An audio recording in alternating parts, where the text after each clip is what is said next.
Hey, happy Thursday, y'all.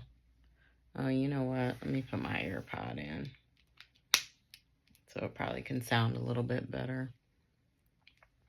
Hopefully that does make it better, but I just wanted to come on tonight because I heard about somebody from my hometown had unalived themselves, and y'all, it's so disheartening and it's so sad, right?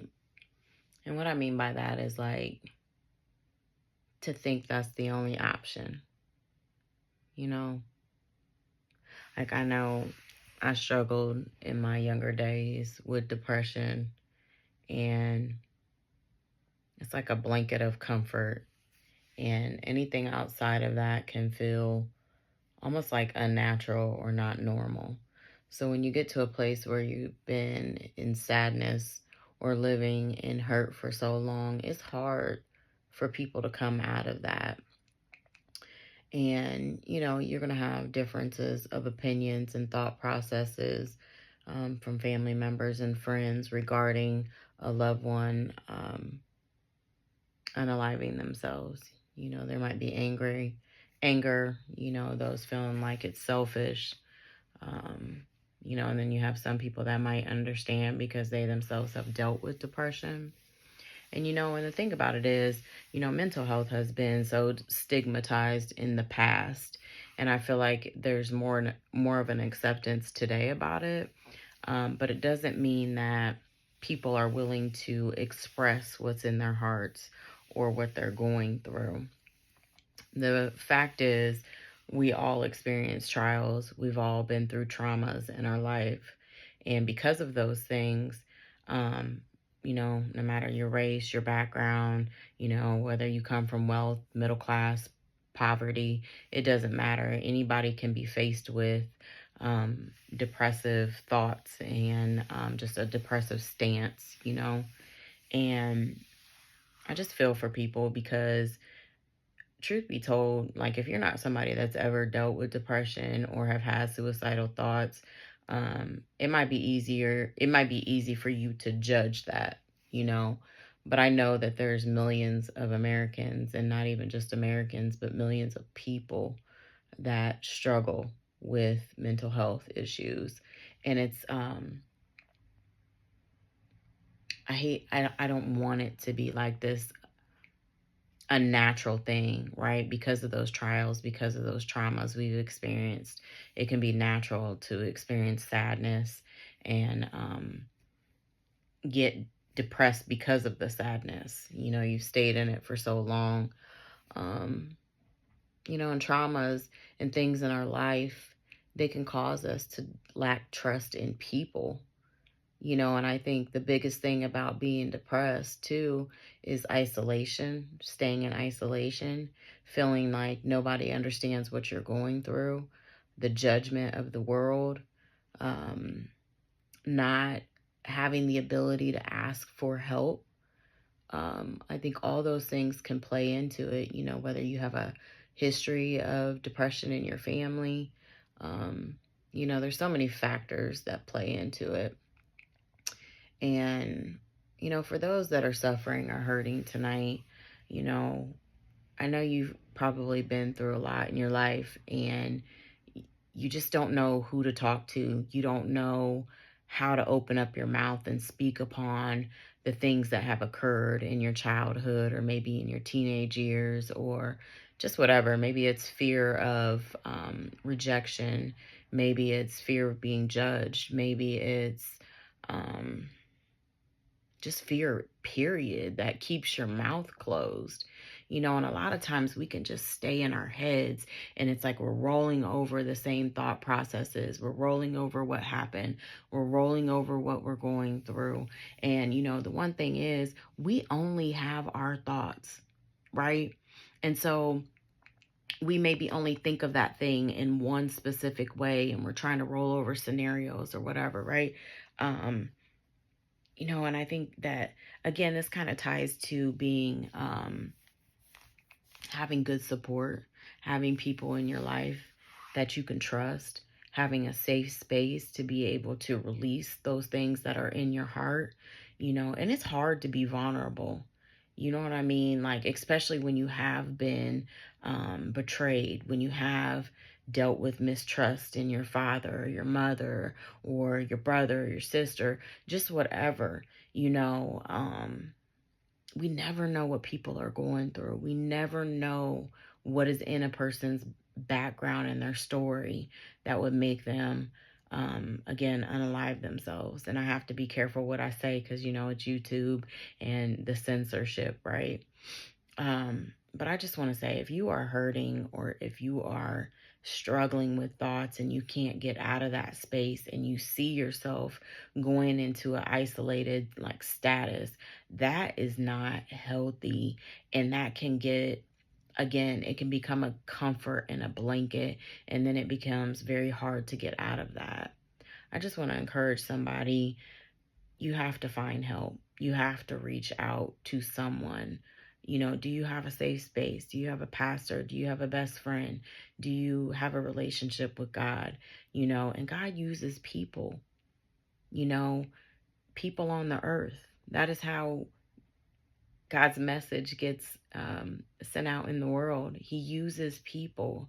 And I'm here to tell you, as much as the world and the media and everybody tries to put like hate and fear in us as a people, that we just can't trust anybody, that there's just no good people left, like, because that's what it looks like sometimes, that's not true. There are people that can be a safe space for you to release the most troubling thing you've gone through. Maybe you've done something morally wrong. Maybe you've never told anybody. You've never told anybody. You've never told a soul what you have been through. And you think that people will reject you or judge you, and the truth is, we all can have opinions and thought processes about things, but that's why it's so important to love people, and try to see things from a different perspective, and try to be a little more kind and a little more understanding, and that's the one thing. I was talking to somebody yesterday, and, she made a comment about just this person and what they had done. And the one thing I said to her was, you don't know what caused that person to commit that sin. You don't know what was in that person's life or in their backstory that would cause them to do something that devious or that gross, right? Or nasty or whatever, right? But the thing about it is, we ourselves commit sin. We ourselves have done things we're not proud of and that other people would have something to say about, right? But it's because their stuff don't look like our stuff. We think that ours is a little bit better, and that's not true. We all have stuff, and all of our stuff can stink at times. And just because it doesn't look the same doesn't mean it ain't the same. Sin is sin. Betrayal is betrayal. Hatred is hatred. I just feel like we just need to have more safe places and more people that can be, what's the right word? Less gossipy, less judgmental, And sometimes when I think about things, I'm like, God, is this why you made us all different? It makes it harder to love people, right? When people are different from us and we don't always understand. It challenges us. It does. It challenges us. Yeah. I just am feeling heartbroken for those that feel like they just have nobody to turn to, nobody to talk to, nobody to reach out to. I just believe there are people that we need to learn how to, as people, we need to learn how to be vulnerable and open up even when we've been hurt before. And I think sometimes the the heart can shut itself down. It's like, oh, no, I'm not going to trust anybody else. This person screwed me over. I'm not ever going to do that again. I'll just keep my distance, and I got this, and I can deal with things on my own, and blah, blah, blah. And the truth is, we all need somebody. We all need somebody, you know. And it just makes me wonder about this person, like what she was going through, you know. What was in her mind? What was she struggling with? What was in her heart that kept her so bound up and that she felt like that was the only option?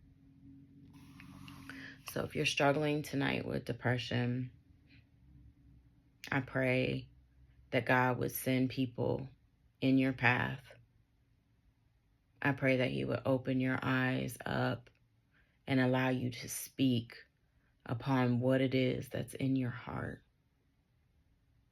I pray that you know the Lord's goodness, that you know that He loves you so much, and that He had a good thing in mind when He created you. Wrap them in your arms, Lord. Cover them with your feathers. Let there be peace that comes into their life.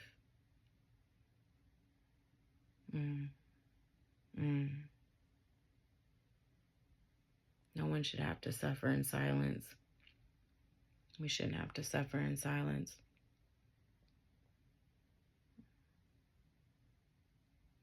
We all going through something, y'all. And we need to learn how to be supportive of people and not so judgmental. And I think if we could learn to love people a little bit more, we could be less judgmental. I think you'd see a lot more people being able to open up and talk about the things that's in their heart, the things that they've gone through. Yeah. But anyway, I just wanted to share that tonight. Just like I don't know. I just feel like we're living in some different times, and so many hurting people, you know, so many hurting people. So you guys, if you know somebody that you know, maybe you're close to, somebody that you just realize right now, like, you know what, I haven't heard from that person. Check on your people. Check on your people. Reach out. Maybe it's a brother, a sister, a cousin, or just a family member, or somebody you might see that you're like, something's off. Something ain't right. This person has looked a little down. Or you know what, they used to come kick it at family functions and they're not coming around as much. Or, you know, just check on them. You just never know. You know, you could be the lifeline that that person needs. So God bless you guys tonight. Pray for those who are broken. Pray for those. God says He is close to the brokenhearted. He is. I know He was there for me in my time of brokenness. And I am thankful to God that He had people in my life that I could truly be vulnerable with and open up and confess my sins and confess what I had gone through, you know, my shortcomings. God says all have sinned and fallen short of the glory of the Lord, right? So I pray for safe places for all of you guys tonight. I love you guys. Be blessed. Again, happy Thursday. I pray that you have a blessed weekend. Enjoy your night. Peace.